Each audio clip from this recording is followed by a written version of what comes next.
国科会选定国家火箭发射场，这是伫个屏东满洲乡的高坪村这个所在。屏东县府是表示讲，宝丹乡呢已经有科研火箭发射场迄，希望会当赶紧来成做一个产业供应链。这按后手也会展开规划，也有宽屏的作业，未来也会当互附近的国家来发射卫星。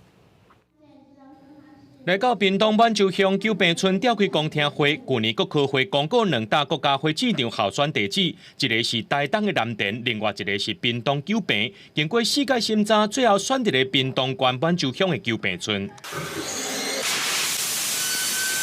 国家太空中心捌定的2年前进行日轨火箭验证测试，未来国家火箭场就是要发射日轨火箭。 太空产业即将要进驻在屏东科学园区及科技产业园区，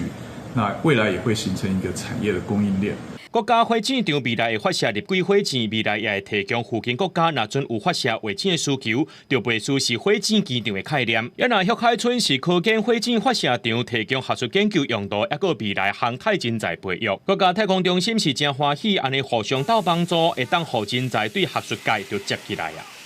涉及在满洲乡，甚至于年轻一代的，从就读于国中、高中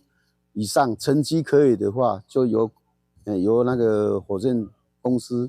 来培训，而后就到这个地方服务。台中逢甲大学2届拢伫咧屏东旭海发射科研火箭，计划主持人是认为，2个场地若相比九坪村的土地是较大较理想。目前发射科研火箭拢是伫咧旭海村，因也尊重国家火箭发射场选地点的决定。公司新闻综合报道。